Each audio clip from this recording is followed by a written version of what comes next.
Decimal notation is very convenient to work with.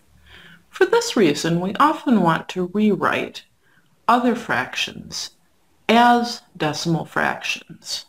So, for example, we may want to rewrite 7/20 as a decimal. To think about how to do this, let's remember what we know about decimal fractions. A decimal fraction has a denominator that's a power of 10, that is, a 1 followed by some number of zeros. But that tells us everything we need to know about the prime factors of that denominator. The denominator's prime factors are just 2's and 5's, and the same number of each, right? The prime factors of 10 are 2 and 5. 100, that's 10 times 10. So its prime factors are a 2 and a 5, another 2 and another 5. 1,000, that's 10 times 10 times 10. Its prime factors are a 2, a 5, a 2, a 5, and a 2 and a 5. 1 of each, 2 of each, 3 of each. Any way you slice it, the same number of 2's and 5's. So if we want to write another fraction as a decimal, we need to arrange matters so that its denominator is one of these powers of 10. Let's think about how we can do that. Let's think about what the prime factors of 20 are right now. 20, of course, is 2 times 10, and 10 is 2 times 5.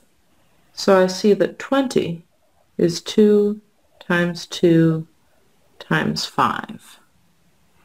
And the thing I want to notice is 20 has more 2's than 5's as prime factors. I see 2 copies of the number 2, only 1 copy of the number 5.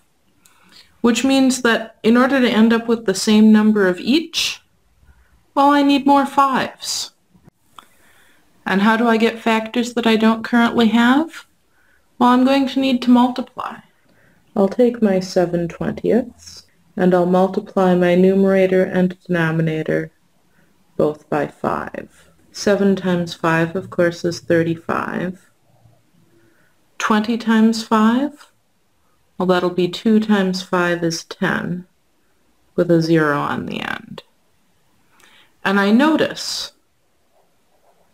that this number is a power of 10. Namely, it's 100. So I'm ready to stop. I can now write this as a decimal. I'll have the digits 3, 5. I see 1, 2 zeros in the denominator, so I want to place my decimal point to have 1, 2 digits to its right, and it looks better to write a 0 in here. Let's think about this in general. What do we need to do to write a fraction as a decimal? Well, the first thing we need to do is to look at the prime factors of the denominator. Notice that we're not going to have any interest at all in the factors of the numerator. Why? Because in order to be a decimal fraction, we need to have a certain kind of denominator. We can have any numerator we want. So, for example, suppose we want to write 9/40 as a decimal. We'll look at the prime factors of the denominator. 40. Let's see, 40 is 4 times 10. 4 is 2 times 2. 10 is 2 times 5. So 40 is 2 times 2 times 2 times 5. There are 3 possible things that we could see, assuming the denominator isn't already a power of 10. If there are prime factors other than 2 or 5, we will not be able to write our fraction as a decimal, because there will be no way we can get, by multiplying, a denominator whose prime factors are only 2 and 5. If there are more 2's than 5's, we'll need to multiply by 5. If there are more 5's than 2's, we'll need to multiply by 2. So in our example, 40 has 3 copies of the number 2 and 1 copy of the number 5. There are more 2's.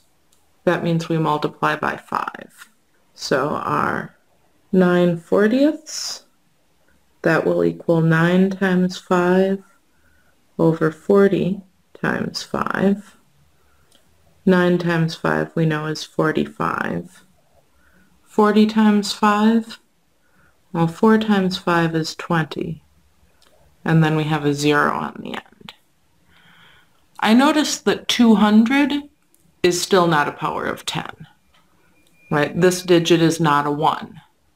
This is not a 1 followed by some number of zeros. What should I do? Continue to multiply by the same thing until the denominator is a power of 10. So here, I don't have a power of 10 yet, so I'm going to multiply by 5 again. 200 times 5? Well, 2 times 5 is 10. And then 2 zeros. 45 times 5, I'll need to write out. 5 times 5 is 25. 5 times 4 is 20, plus 2 is 22. So we get, let's see, as a decimal, the digits 2, 2, 5. 1, 2, 3 zeros, so I want 1, 2, 3 digits to the right of the decimal point. 9/40ths is 0.225. I'm going to show you another example where something is a little bit different, and then I'm going to give you one of these to try. Let's suppose we want to write 51/75ths as a decimal. The prime factors of 75, well, that's 3 times 25. 25 is 5 times 5.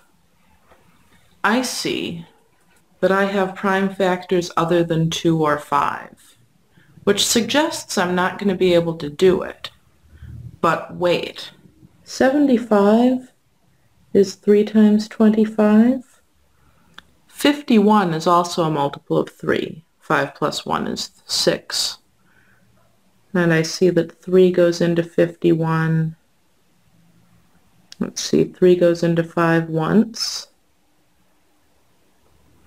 3 goes into 21, checking the multiplication table 7 times. So 51 was 3 times 17. 51/75ths is the same as 17/25ths. So really it seems like before we look at the prime factors of the denominator, we should have a step 0 in this process. And that is to make sure the fraction is in lowest terms. So, all right, now that we have our fraction in lowest terms, now we'll look at the prime factors of the denominator. 25 is 5 times 5. We clearly see 2 5s and no 2's. Definitely more 5s than 2's, which means we need to multiply by 2. Let's see. 25 times 2 we know is 50. 17 times 2? Well, 2 times 7 is 14. 2 times 1 is 2, plus 1 is 3. 34/50ths. 50 is not yet a power of 10. Behold, this is not a 1. So we need to multiply by 2 again. We'll keep multiplying by 2. Stop when we get to a power of 10. 50 times 2? That's 100. 100 is a power of 10, so we're going to stop here. 34 times 2? 2 times 4 is 8. 2 times 3 is 6. So we end up with 68/100ths, which is 2 digits to the right of the decimal point, 0.68. 51/75ths is 0.68. I'm going to give you one of these to try after another quick overview of the steps. So, to write a fraction as a decimal, what do we need to do? Before we start, we need to make sure the fraction is in lowest terms. Then, look at the prime factorization of the denominator. If there are more 2's than 5's, we multiply by 5. If there are more 5's than 2's, we multiply by 2. We keep multiplying by the same thing until the denominator is a power of 10, a 1 followed by some number of zeros, at which point we stop. So, I'm going to give you one of these to try. Write the fraction 9/8 as a decimal. Pause the video and try this now. Alright, 9 and 8 have no factors in common, so this fraction already is in lowest terms. Now we look at the prime factorization of just the denominator. 8, let's see, that's 2 times 4. 2 is prime, 4 is 2 times 2. So 8 is 2 times 2 times 2. I look and I see 1, 2, 3 copies of the number 2, no copies of the number 5 at all. That's certainly more 2's than 5's. So I'll want to multiply by 5. I have 9/8 is 9 times 5 over 8 times 5. 8 times 5 is 40. 9 times 5 is 45. 40 is not yet a power of 10. Look, this digit is not a 1. So we'll keep going. 45 times 5 over 40 times 5. 40 times 5, well, 4 times 5 is 20. 40 times 5 will be 200. 45 times 5, I'll need to write out. 45, 5 times 5 is 25. 5 times 4 is 20, 21, 22. 225 200ths. 200 is still not a power of 10. Look, this digit is not a 1. So I'll have 200 times 5 for my new denominator, 225 times 5 for my new numerator. 200 times 5, well, 2 times 5 is 10, and then I have 1, 2 zeros. This is a power of 10. This is going to be my last step. 225 times 5 I'd better write out. 5 times 5 is 25. 5 times 2 is 10, plus 2 is 12. 5 times 2 is 10, plus 1 is 11. I'll have 1,125 1,000ths. Writing this in decimal notation, 1125. And then I have 1, 2, 3 zeros in the denominator. I'll want 1, 2, 3 digits to the right of the decimal point. I have 1.125 for my answer.